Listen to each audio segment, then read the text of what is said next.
What's going on, everybody? Josh Callaway, Collin Kennedy with you on a Friday night. It is instant reaction time. The saga is over. Bowe Bentley. It's over, ladies and gentlemen. Oklahoma. It's done. The story that we've been talking about for months and months is finally done. Jaden O'Neal decommitted on Thursday. We'll talk about that a little bit as well. But the big news, obviously, right now, Bowe Bentley is in the boat. Ben Arbuckle, Brent Venables, Oklahoma got their guy. We've talked at length about this recruitment and what happens if Oklahoma doesn't get Bowe Bentley. Well, fortunately for the Sooners, they don't have to worry about that as Bowe committed to Oklahoma on Friday.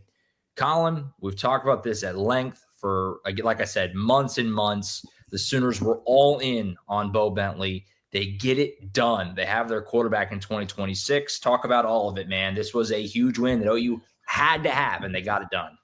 So let's start here because I said it when we podcasted, a day or two ago, and I get to say it again because the way this saga went, somehow, some way, even though we talked about this dynamic seemingly every single week for 3-4 months, it still delivered developments, storylines, and some sort of update worth noting. And in genuine fashion and on-brand fashion, we provided even more of that as we sit here today, because I want to rewind to following that podcast. We're climbing closer towards this weekend, and Jaden O'Neal, like you mentioned, not only decommits, but decommits late on Thursday night.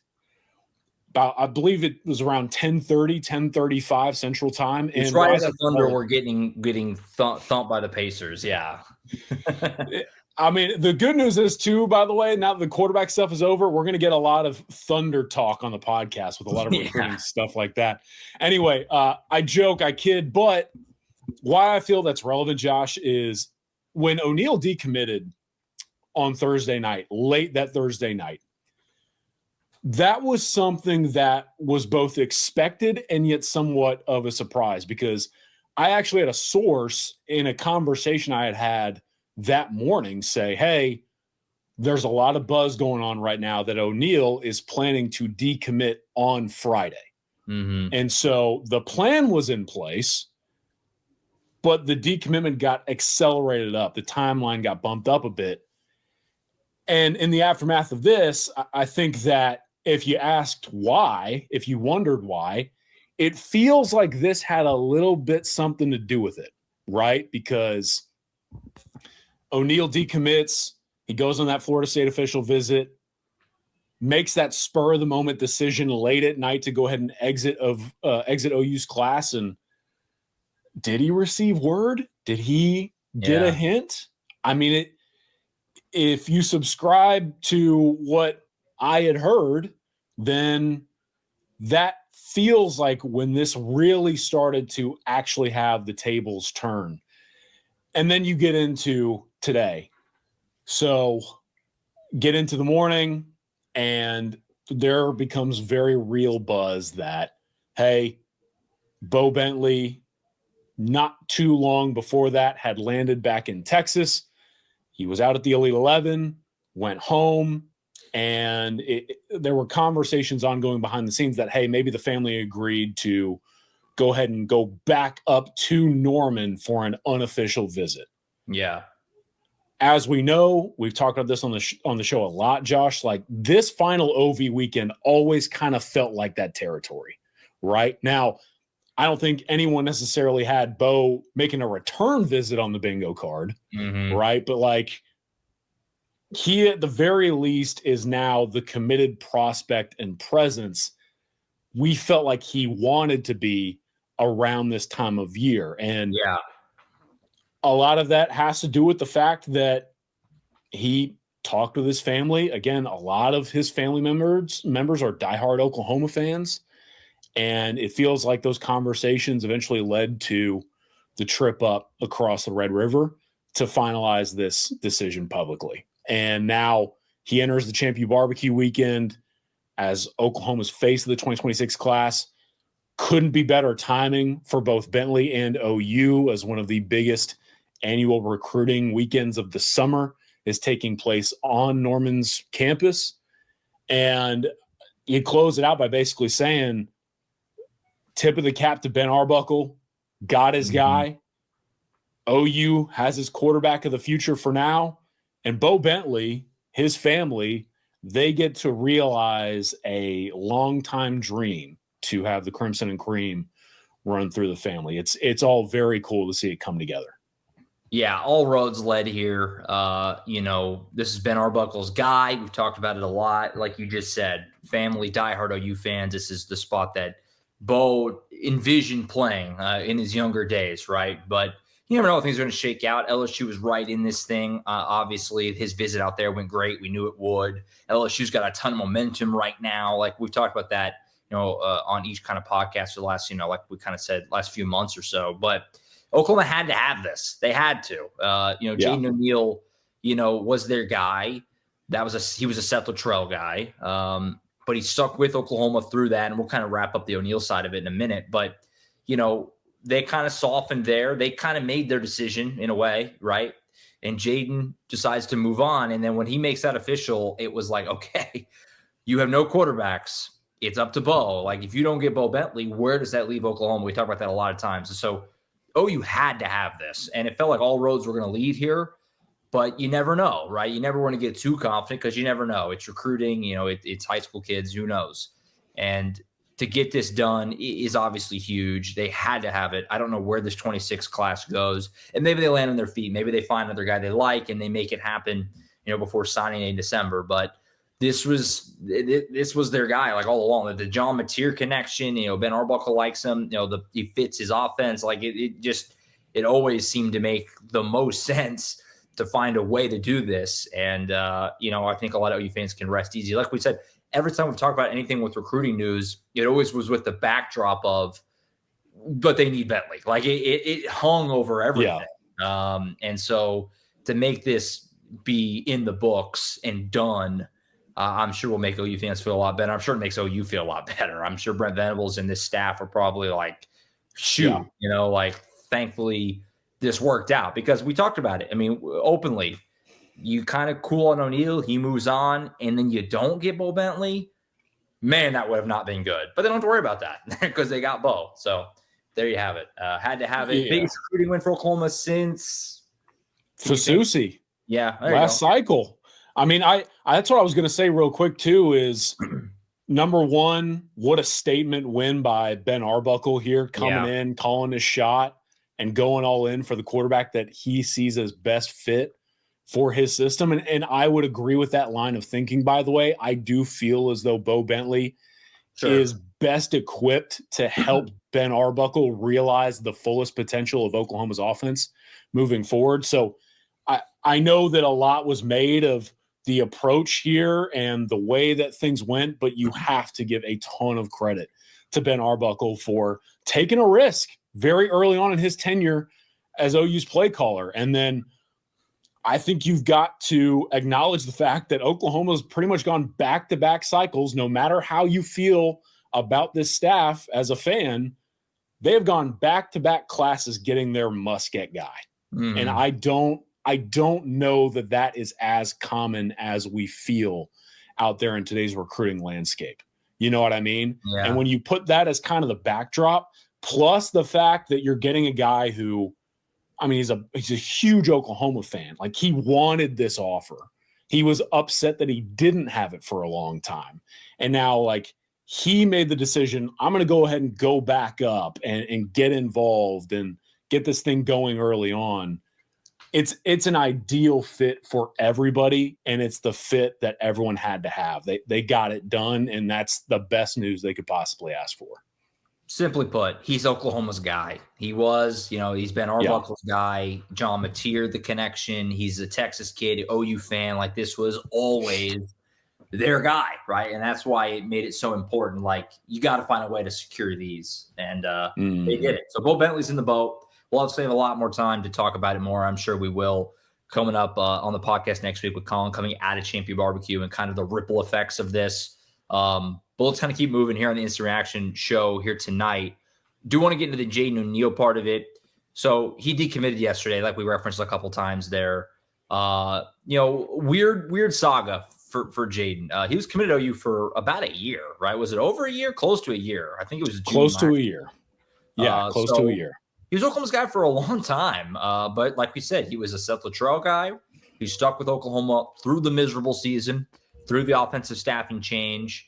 But it just kind of ended up Oklahoma. It just, Bowe Bentley became a thing and ends up going this way. And Jaden's still stuck with Oklahoma for a long time. Still at least verbally, right? He's taking other visits and all that stuff. But he finally makes it official last night. Like you said, probably not coincidental that we then get the Bentley news not even 24 hours later. Yeah. Put a bow on the Jaden O'Neal saga. This is a guy that we saw at camp last year. I really liked. I still think he can be a really good player. It's not like, oh, he's not OU, so now I think he stinks. Like, I still think Jaden can be really good. And wherever that may be, Florida State's in the mix there, some of the other places we've talked about. But just kind of wrap up the Jaden O'Neal part of it. Part of me will be, and again, this was a move that they feel good about, and I'm excited for Bowe Bentley. I'll always kind of wonder for Jaden O'Neal, because I was in, last summer, having seen him camp and stuff like that this guy is going to be the guy at Oklahoma down the road. That was pre-staffing changes. A lot has happened since then. But for you, though, just kind of wrapping up, covering this guy for a long time, Jaden O'Neal, and now obviously no longer in the boat. We'll see where he winds up, but kind of finish up this part of the equation is the O'Neal part. I know this is, in theory, the textbook thing to say, but I can't emphasize it enough. I genuinely wish Jaden O'Neal nothing but the best in his future endeavors, because this is a young man who, if we're being honest with each other, has been through a lot. He was on the recruiting landscape's radar very early on. He had to instill and install a professional mindset at a very young age. When you become a quarterback of O'Neal's caliber that quickly, you kind of sacrifice your youthfulness, for lack of a better term. And then you fast forward. I mean, he starts his career at Los Alamitos, if I remember correctly. Then eventually lands at Narbonne, and that program gets rolling. And then, Josh, all of a sudden, O'Neal loses a massive chunk of one of his very few years of preps ball to protests from other programs in his high school league. He's suddenly out a ton of film.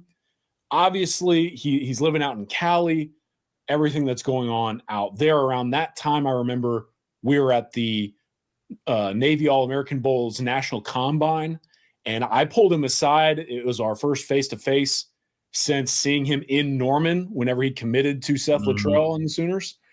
And that at that time, he had lost a ton of games. He'd made a commitment, all that. And I'm asking him, hey, like, California wildfires, are you good? Is the family good? And he's got all this on his mind. And then he moves to the state of Oklahoma to not only be closer to the program he's pledged to, help them recruit, be around the staff, strengthen those relationships. He's trying to play high school ball. And there are not very many high schoolers out there who are genuinely trying to just find a place to go play. Yeah. Playing time aside, just get on the field. And that was O'Neal's case. This guy's been through a lot. And then you go back to the season, Seth Luttrell moves on. He's let go. I remember he took a unofficial visit to Colorado in season. That's and that was immediately when Oklahoma fans were like, whoa, what's going on? What is he doing? But of course he was exploring options because there was an uncertain future there. And then fast forward to where we are today, he's going on official visits while still pledged. Long speculated that he was going to decommit. It was a matter of when, not if. He shows up at that prospect camp. If I remember correctly, it was the last one for OU this summer. And there were a lot of people there wondering how that was going to go, what that social dynamic would be following that event, and if a move was going to be made after that. And I mean, he gets to this past Thursday and sticks it out. And I thought that the statement he put out, Josh, really a reflection of Jaden O'Neal as a person. 100%, yeah. And I will say, I do think it's pretty cool. You can be fired up for Bowe Bentley. You can be upset about how this went. I know there are a lot of people out there with differing opinions. I think everyone's on the same page in that everyone is pulling for Jaden O'Neal. And so the last thing I'll say on it, this morning with everything that was going on, I went ahead and put in my crystal ball pick in favor of Florida State. I think the Seminoles are in the driver's seat there. O'Neal got to go out and talk to the legendary Gus Malzahn, the newest offensive coordinator at Florida State. Heard that those were very helpful conversations, and O'Neal getting some clarification about the outlook of the program, the system there. And then he spent time with FSU's quarterbacks coach, Josh, which I didn't know this, but apparently he's known that assistant coach since he was in 8th grade. So a long-standing relationship, a familiar face needed in a time like this. And then he got to talk to guys like Deuce Robinson and Thomas Castellanos, the transfer quarterback from Boston College to FSU. And it's all compiling into, in my opinion, what's inevitably going to lead him to Tallahassee. Now, obviously, things could change. Sure. I think that's the way things are going. And if that happens, you can bet that I will be keeping a close eye on what Jaden O'Neal's career looks like out there at Florida State or wherever else he lands, because he's worthy of that attention. Yeah, weird irony if he does wind up at Florida State that he would be there with Kevin Sperry, of course, who they both were OU commits at a time, and they, camping together and here in Norman, and like, hey, look, there's the future, and both guys could end up in Tallahassee together, which is just kind of one of the funny things with how this stuff kind of shakes out sometimes. Completely with you. Going to be pulling for him. I thought throughout the process and what was really a tough deal for him, and I'm sure an awkward deal for him. From all accounts, from talking to you, talking to other people, and just kind of, sitting back and surveying the scene, it seemed like he handled everything incredibly professionally for a high school kid, that got dealt a little bit of a tough hand here. I mean, he committed to OU, Seth Luttrell, as OU's guy. A lot changed. And he said in his statement himself, a lot has changed since last June. And he acknowledged kind of the business aspect of it. Just a little bit. It's, again, fair to be pumped up for Bowe Bentley. And I am. I'm sure you are and everyone is. But a little bit of a bummer here, too, at the same time. Just because this was a guy that I think we were all excited to see down the road. And we never got there. Whenever things don't kind of work out the way you kind of envisioned at one point in time, it's kind of just a little bit of a bummer. Yeah, and I think that it's fair here. Because again, he handled everything. So it was a guy that we had kind of gotten on board with. Like, this guy has a chance to be the face of the program one day, and so just kind of it's kind of a shame that it all just didn't work out. Yeah, I think a lot of people can relate to this. That's one of the most difficult dynamics in recruiting I have ever been around in my career. Like, genuinely, I myself, full transparency, didn't really know how to handle it. And I did my best to show the respect that I have and the appreciation I have for both quarterbacks. I don't think it's any secret. I'm a fan of both of these guys. I've watched Bowe Bentley in person. I think the world of that guy. And I think as Oklahoma fans get to know him more, they're going to fall in love with someone who's maybe a little Mateer, maybe a little Baker. I've seen a Sam Howell comparison out there. This guy's got all the goods, and he's got a great mindset in his head as well, just like Jaden O'Neal. But Jaden O'Neal, again, I consummate professional, a joy to talk to. And I think I've mentioned this before, but like, one of the few recruits that I've ever come across that have like asked me how I'm doing. You know what I mean? And he does that with everybody else. He treats everyone the same way. And I think that's why when everyone just invested personally in Jaden O'Neal, because he kind of does the same with everyone around him. and then you see a player of the caliber and the person that is Bowe Bentley come along, like it's a tricky situation for these two, the staff, but also the fans and the reporters out there. And I'm glad that in theory, well, it definitely had its bumps and bruises, everyone navigated this well. And I do feel like this is going to end up being kind of a win-win-win for all involved. For sure. And OU fans are definitely, I think, in a good place with Jaden. I think there is a lot of positivity there, and they'll be pulling for him wherever he winds up. If it is Florida State, there'll be. I think everyone's kind of in his corner there, and obviously people are fired up for the Bentley aspect, and we'll see how that shakes out. A wild saga comes to an end here. Yeah. Before we go, I did want to kind of ask you. Now, obviously, Champion Barbecue is off and running. This weekend, we had the full preview on the podcast on Thursday, so that's on the YouTube channel and the podcast feed. If anyone missed that, it's there. Great in depth, kind of going through some of the big names to know. But I did want to kind of, ask it this way: now that Bentley's in the boat, kind of what's next? What's kind of the priorities now? Because again, I mentioned earlier, it kind of hung over everything. Like it was almost hard to even focus on anything on our end. I mean, not Oklahoma's end necessarily, but almost hard to get too invested in any other storyline because this was so huge. Bentley's in the boat. What's next for you? What are kind of the big things now that Oklahoma has to accomplish to get this class where they wanted to? So I think that there's no more appropriate place to start than the fact that Jaden O'Neal is obviously not visiting Norman this weekend. Let's just say he didn't make it. Yeah. But his friend, his childhood friend, Daniel Odom, the 4-star wide receiver commit, is at Oklahoma for his OV. He confirmed that with me. And this dynamic, again, you want to talk about how this situation was kind of difficult for so many to navigate out there. I'm sure Odom is in the same boat as everyone else. He's on this visit currently, and now Bowe Bentley has to go in there as the quarterback of his class and convince someone like Odom to trust him when he trusted the fact that his childhood friend was going to be the one throwing passes to him in Norman, right? So I think that's the very first dynamic that Bowe Bentley goes in and addresses. He's obviously going to be asked to address everyone in attendance there. And I won't run through all the names, but I do think that the other thing that comes to mind for me is you see these videos, Josh, of like quarterback commits taking the mic on these OV weekends and almost giving like a state of the class address speech. Mm-hmm. And now Bowe Bentley's walking in there with like 15 minutes of prep. Yeah. And so yeah.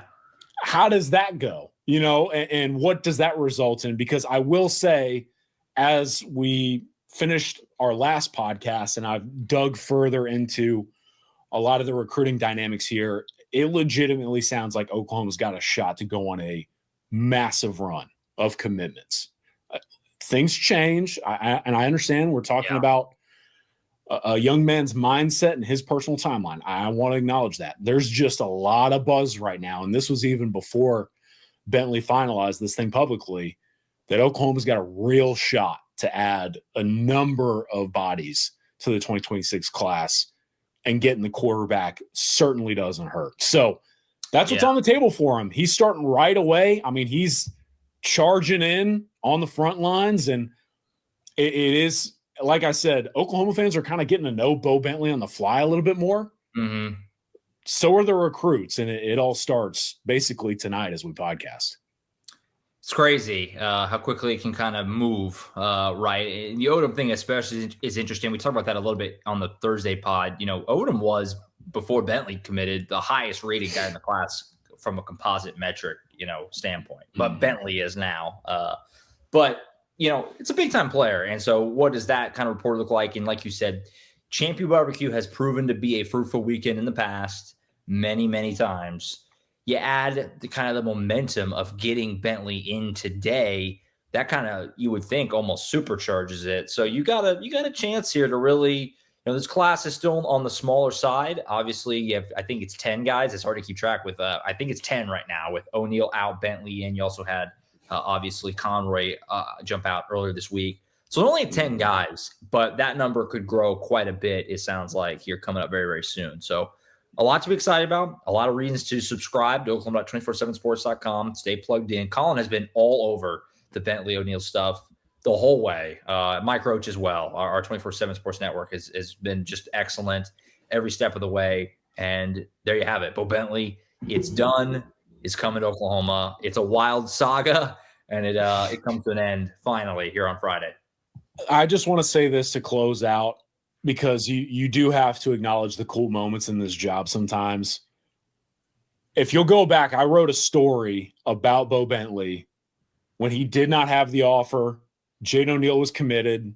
He was telling me in that article I wrote, yeah, I'm kind of upset that I don't have the Oklahoma offer.